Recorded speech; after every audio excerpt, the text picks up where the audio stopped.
Movie शुरू होती है जहां कहानी का किरदार ट्रेन में सो रहा है। ट्रेन अपने डेस्टिनेशन पर पहुंच चुकी है, जिससे वह जल्दबाजी में उठकर निकलता है और अपना एयरपोर्ट ट्रेन में ही भूल जाता है। वह चलते हुए एक होटल में जाता है जहां रिसेप्शनिस्ट उसका स्वागत करती है और हमें इसका नाम पता चलता है। यह है मिस्टर पेट्रोव। अब पेट्रोव अपने कमरे में जाता है, वो फ्रेश होता है और अपनी दवाइयाँ लेता है। तभी पेट्रोव को वाइफ का कॉल आता है, जो पेट्रोव से घर लेने के बारे में बात करती है। यहाँ हम देखते हैं कि घर लेने की बात से पेट्रोव थोड़ा परेशान और उलझन में दिखाई देता है। हालांकि वाइफ के पूछने पर वह परेशान होने की वजह एयरपोर्ट का गुम होना बताता है। इसके बाद पेट्रोव दूसरा एयरपोर्ट खरीदने स्टोर जाता है। वहाँ उसे एक सेल्स पर्सन एयरपोर्ट दिखाता है। स्टोर में काफ़ी लोग मौजूद होते हैं। वहीं हम देखते हैं एक और कस्टमर जिसका नाम लूकस होता है। वह अपना लैपटॉप रिपेयर कराने आया होता है। वहाँ एक माँ और बेटी भी मौजूद होते हैं। अभी हम स्टोर के बाहर देखते हैं एक फूड डिलीवरी वैन आकर रुकती है, जिसमें से एक आदमी बैग लेकर स्टोर के अंदर जाता है। वह अपना बैग फर्श पर रखता है। हालांकि रिसेप्शनिस्ट उसे मना करती है। तभी वह बैग से एक ऑटोमेटिक गन निकालकर सबको जमीन पर लेटने को कहता है। स्टोर में सब लोग भागने लगते हैं। कुछ लोग लिफ्ट में जाते हैं और ऊपरी मंजिल पर चले जाते हैं। वो सेल्समैन जो लूकस का लैपटॉप सही कर रहा होता है, वह लूकस को और कुछ लोगों को लेकर एक रूम में खुद को लॉक कर लेता है, जहाँ के दरवाजे सिर्फ एम्प्लॉय आईडी कार्ड से खुल सकते हैं। इस सब के बीच पेट्रोव कहीं भाग नहीं पाता और वो अपनी जगह पर ही लेटकर छुपने का प्रयास करता है। वो आदमी लोगों के भागने पर हवाई फायर करता है, जिससे कि बाहर खड़े दो पुलिस वालों को पता चलता है कि स्टोर में हथियार के साथ एक लुटेरा है।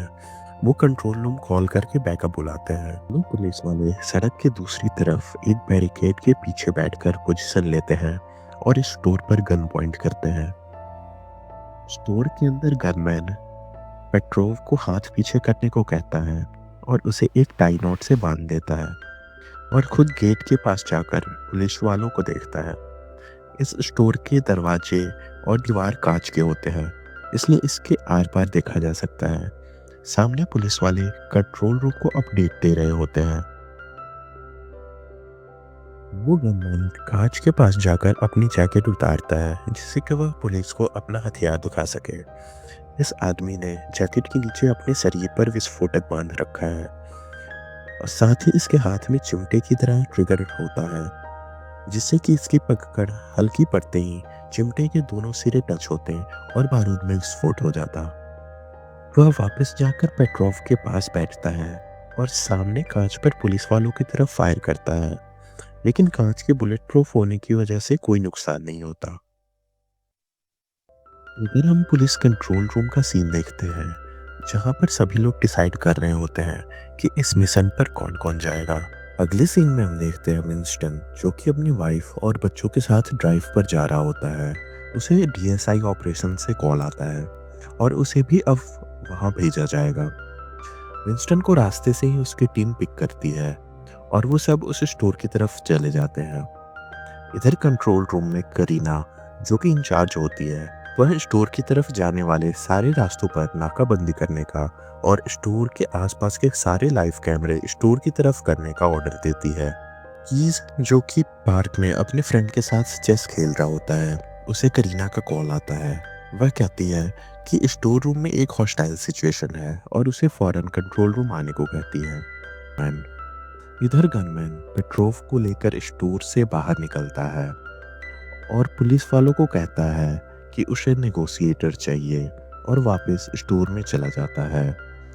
पेट्रोव अंदर गनमैन से पूछता है कि क्या वो मरने वाला है, जिस पर गनमैन कोई जवाब नहीं देता।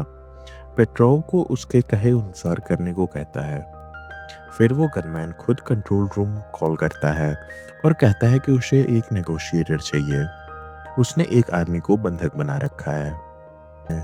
अंदर हम देखते हैं कि स्टोर का एक सेल्समैन लूकस और उस माँ बेटी को लेकर स्टोर रूम में छुपा होता है, जो लड़की का फोन लेकर पुलिस कंट्रोल रूम में कॉल करता है और उन्हें बताता है कि वो 4 लोग स्टोर रूम में छुपे हैं, जो कि लॉक है और सिर्फ एम्प्लॉय आईडी कार्ड से ओपन हो सकता है। साथ ही वह बतलाता है कि कुछ लोग ऊपर कैंटीन की तरफ चले गए थे। यहाँ हमें पता चलता है कि काफ़ी सारे लोग ऊपर के फ्लोर पर भी छुपे हुए हैं। हालांकि अभी तक गनमैन को बाकी लोगों के बारे में नहीं पता, उसने सिर्फ पेट्रोव को बांध कर रखा हुआ है। धीरे धीरे पुलिस की गाड़ियां पहुंचने लगती हैं, जिसे देखकर गनमैन पेट्रोव को बाहरी कांच की दीवार के सामने बैठने को कहता है ताकि पुलिस उसे देख सके। अब पेट्रोव कंट्रोल रूम में भी कैमरे के थ्रू देखा जा सकता है। इधर कीज कंट्रोल रूम में पहुंचता है, जिसे करीना अभी तक के सारे अपडेट्स देती है। अब डीएसआई की टीम भी लोकेशन पर पहुंच चुकी है। यहाँ आकर वो सब अपने इक्विपमेंट चेक करते हैं। विल्स्टन अपने साथी से पूछता है कि इंचार्ज कौन है, जिस पर वह 00 कहता है, जो कि इंचार्ज का कोड नेम होता है। इंचार्ज कंट्रोल रूम से विल्स्टन से बातें करता है। वह कहता है कि उन्हें पहले दूसरी मंजिल के बंदूकों को छुड़ाना होगा। कंट्रोल रूम में 00, जिसका नाम आबे है, वो कीज और करीना के साथ डिस्कशन कर रहा होता है। वह पूछता है कि फ्लोर प्लान मिले या नहीं, जिस पर करीना जवाब देती है कि सारे मिल गए हैं, लेकिन उस एप्पल स्टोर का फ्लोर प्लान किसी के पास नहीं है। इधर स्टोर लोकेशन पर डीएसआई के लोग स्टोर वाले बिल्डिंग के आसपास की छतों पर जाते हैं और गनमैन को निशाने पर रखते हैं।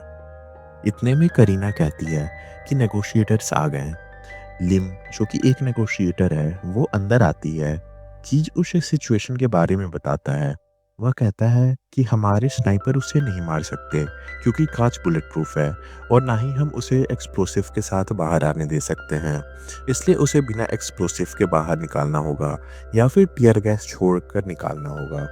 लिम कहती है कि यह काम हो जाएगा। आबे भी अब स्टोर लोकेशन पर आ जाता है। वो अपनी टीम को पोजीशन लेने को कहता है। कंट्रोल रूम में दो और नेगोशिएटर आते हैं, विल्को और रिशेल, और अब ये अपना सेटअप स्टार्ट करते हैं। इधर स्टोर में पेट्रोव उस गनमैन से कहता है कि उसे दवा चाहिए, जो कि वो दिन में 3 टाइम खाता है। इतने में गनमैन के नंबर पे लिम का कॉल आता है। लिम खुद को इंट्रोड्यूस कराती है और वह कहती है कि तुमने नेगोशिएटर की मांग की थी।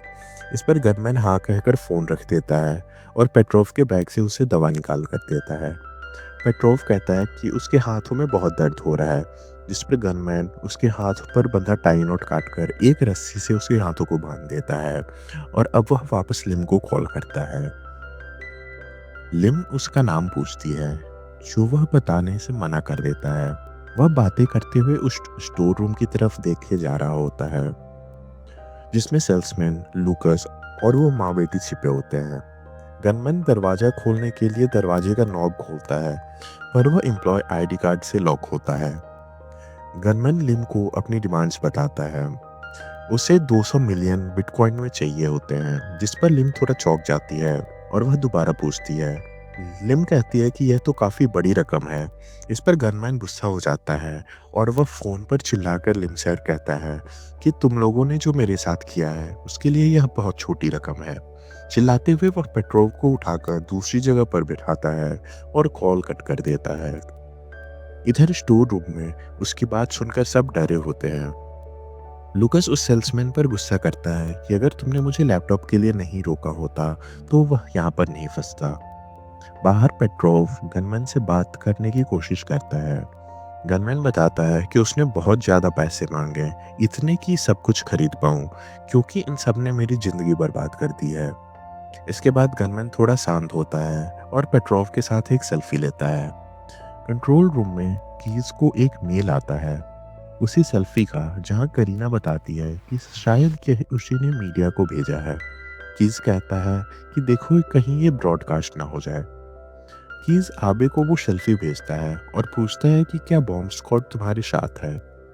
आबे बॉम्ब स्क्वाड के एक बंदे से पूछता है, जिस पर वह बतलाता है कि बॉम्ब देखने से नकली लग रहा है, लेकिन फोटो देखकर बताना मुश्किल होगा। साथ ही वह बंदा कहता है कि अगर उसके बैग में भी एक्सप्लोसिव हुए तो वह पूरे एरिया को उड़ा सकता है। आबे अपनी टीम को बताता है कि उसने दूसरी फ्लोर से लोगों को निकालना है और स्टोर रूम में 4 लोग छुपे हुए हैं, जिसके बारे में गनमैन को अभी तक नहीं पता। इधर स्टोर रूम में लूकस सेल्समैन को अपने किए के लिए सॉरी बोलता है। सेल्समैन भी लूकस से बातें करता है और अपना नाम मिंगस बताता है। वो माँ बेटी भी खुद को इंट्रोड्यूस कराते हैं, जहाँ उस बेटे का नाम बेंते और उसकी माँ का नाम शूफ होता है। ये लोग इमोशनल होकर अपनी फैमिली की बातें करते हैं। बाहर मार्क, जो कि एक पुलिस ऑफिसर होता है, अपनी कार से स्टोर लोकेशन पर आता है और बेंते के नंबर पर कॉल करता है। मिंगस कॉल उठाता है तो मार्क उससे कहता है कि अब से तुम्हारी बात मुझसे होगी। मार्क कहता है कि नेगोशिएशन चल रहा है और वो जल्द से उन्हें बाहर लाने की कोशिश करेंगे। मार्क कहता है कि शायद स्टोर में म्यूजिक चलने की वजह से वो तुम लोगों को सुन नहीं पा रहा होगा। जिस पर मिंगस अपनी घड़ी देखता है, जहां 9 बजने में सिर्फ 2 मिनट कम होता है। मिंगस मार्क को बताता है कि स्टोर बंद होने का टाइम 9 बजे है, जब म्यूजिक भी बंद हो जाएगा, और अगर उसके बाद भी अगर कोई स्टोर के अंदर रहता है तो अलार्म बजने लगेगा। मार्क उससे अलार्म बंद करने का कोई तरीका पूछता है, जिस पर मिंगस कहता है कि यह ऑटोमेटिक अमेरिका से कंट्रोल होता है। जिस पर मार्क कहता है कि वह इसका कुछ करेगा और मिंगस को फोन साइलेंट पर रखने को कहता है। मार्क यह बात कीज को बतलाता है, जो लिन को उस गनमैन से बात करके यह इंफॉर्मेशन देने को कहता है।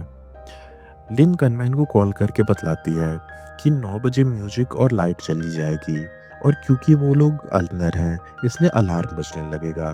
जिस पर गनमैन भरोसा नहीं करता, उसे लगता है कि यह पुलिस वालों की कोई चाल है। वो पेट्रोव को कांच के पास लाकर उस पर गन रखता है। वह कहता है कि अगर कुछ हुआ तो वह इन्हें मार डालेगा। तभी लाइट्स ऑफ हो जाते हैं, लेकिन अगले ही पल अलार्म बजने की जगह लाइट वापस आ जाती है। गनमैन कहता है कि देखा, कोई अलार्म नहीं बजा। कंट्रोल रूम में हमें पता चलता है कि पुलिस के कांटेक्ट करने पर एप्पल वालों ने सब संभाल लिया है और अब लाइट नहीं कटेंगी और म्यूजिक भी बजता रहेगा। लिन वापस से गनमैन को कॉल करती है। वह कहती है कि उसको बिना नाम वाले इंसान से बात करने में थोड़ी दिक्कत हो रही है।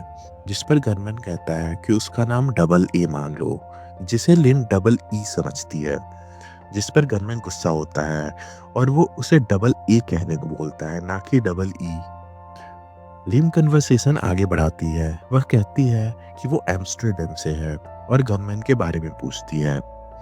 गनमैन कहता है कि वो सिर्फ अपना काम पर ध्यान दे। लिम से कहती है कि वो काम कर रही है, लेकिन वह चाहती है कि हम दोनों यहाँ से सुरक्षित बाहर निकलें। जिस पर गनमैन कहता है कि किसने कहा यहाँ से सुरक्षित निकलना चाहता है। अगर बिटकॉइन आ गए फिर सब सेफ है। लिम उससे कहती है कि वो ढंग से बताए किस तरह की सेफ एग्जिट चाहता है। जिस पर गनमैन बताता है कि उसे एक तेज गाड़ी चाहिए और हाईवे तक सेफ रास्ता चाहिए, और वो लोग हमारा पीछा नहीं करें। लिम पूछती है कि हमारा किसका, तो वह कहता है कि मेरा और मेरे मेहमान का।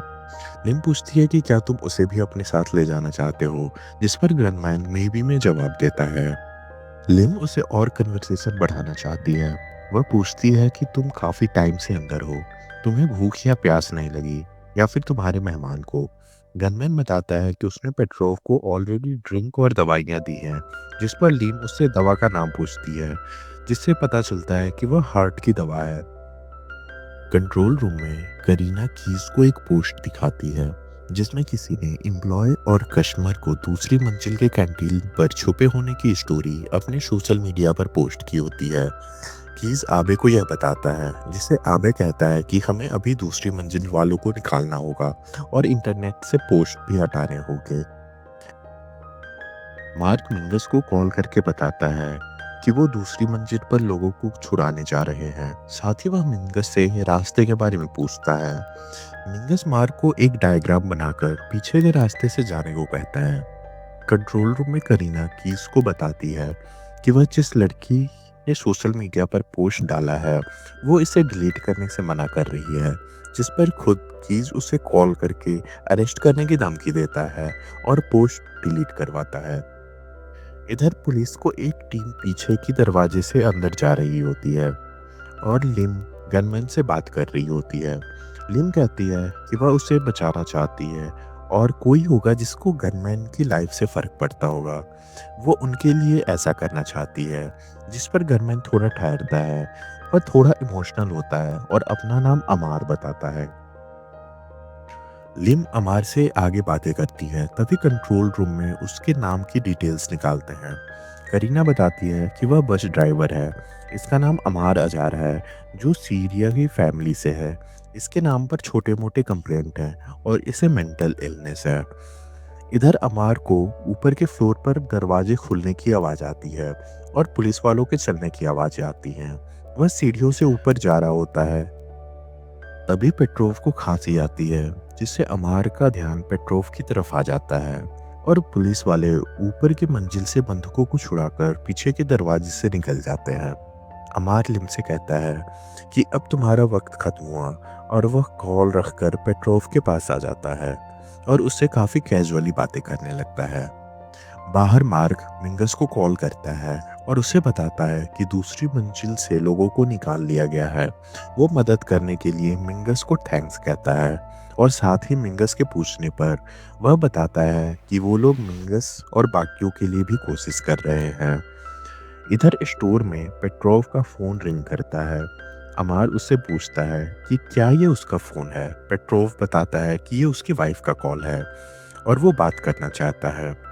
अमार फ़ोन पेट्रोव के पास चलाता है, लेकिन तब तक कॉल डिस्कनेक्ट हो जाता है। अब अमार और पेट्रोव बातें कर रहे होते हैं। पेट्रोव अमार से अपनी वाइफ के घर खरीदने के बारे में बात करता है। वह कहता है कि सरकार उनसे टैक्स लेती है और उसके बाद भी उन्हें सही से ट्रीट नहीं करती। पेट्रोव अमार से वैसी ही बातें करता है, जिससे अमार को वो भी अपनी तरह एक परेशान इंसान लगे। इधर स्टोर रूम में सबको बहुत गर्मी लग रही है। शूफ को काफी घुटन हो रही है। उसके सीने में दर्द भी हो रहा है। मिंगस स्टोर रूम में बने एक छोटे वेंटिलेटर के सामने से कुछ सामान हटाता है, जिससे कि हवा अंदर आ सके। साथ ही वह ऑफिसर मार्क को शूफ के हेल्थ के बारे में बताता है। मार्क बाहर कीज को कंट्रोल रूम में अपडेट देता है। आबे कहता है कि अगर उसे हार्ट अटैक आ रहा है तो वो फुल फोर्स के साथ अंदर जाएंगे और अपनी टीम को तैयार होने को कहता है। किज लिम को कहता है कि वो अमार को कॉल करे और उसे बातों में उलझाए रखे। लिम ऐसा ही करती है और बातों बातों में लिम कहती है कि उसे क्या लगता है अभी किसी को बिना कुछ नुकसान पहुंचाए अगर वो बाहर आए तो कैसा रहेगा। यहाँ लिम कोशिश करती है कि वह अमार को सरेंडर करा सके। उनकी बातें चल रही होती हैं, तभी मार्क मिंगस की बात यहाँ पर मौजूद एक डॉक्टर से कराता है, जो सूफ की कंडीशन चेक करके बताती है कि उसे हार्ट अटैक नहीं बल्कि एंजाइटी अटैक आता है, जिससे सब राहत भरी सांस लेते हैं। आबे अपनी टीम को डिसंगेज करने का ऑर्डर देता है। तभी गलती से एक स्नाइपर की गन पर लगा लेजर ऑन हो जाता है, जो कि अमार के सीने पर पॉइंट करता है। यह देखकर अमार बहुत नाराज हो जाता है। वह लूम को कॉल पर धमकाता है कि वह पेट्रोव को मार डालेगा। लूम भी उसे समझाती है कि उसने वेपन के साथ एक इंसान को हॉस्टेज बनाया है, पुलिस अपनी तरफ से तैयारी करेगी। साथ ही लूम कहती है कि जब तक वह कॉल पर है लूम उसे कुछ नहीं होने देगी। लेकिन अमार बहुत गुस्से में होता है। वह कहता है कि अगली बार वह किसी और आदमी से बात करेगा और उसे लूम से बात नहीं करती। इतना कहकर अमार कॉल कट कर देता है। कंट्रोल रूम में लिम और उसके कलीग आपस में डिस्कस कर रहे होते हैं। लिम कहती है कि यह मेंटल पेशेंट है और उसे मदद चाहिए। साथ ही वह कहती है कि उसे 1 घंटा और दो, वो अमार को बाहर निकाल कर रहेगी। लेकिन उसकी टीम नहीं मानती। अब लिम का कलीग विल्को अमार के साथ कॉल लाइन पर बात करता है। अमार कहता है कि तुम मर्द हो, इसलिए मर्दों की तरह सीधा सीधा जवाब देना। अमार विल्को से पैसों के बारे में पूछता है, तो विल्को बताता है कि फाइनेंशियल टीम इस पर काम कर रही है, लेकिन थोड़ा वक्त लगेगा। अमार इन बातों से चिढ़ जाता है।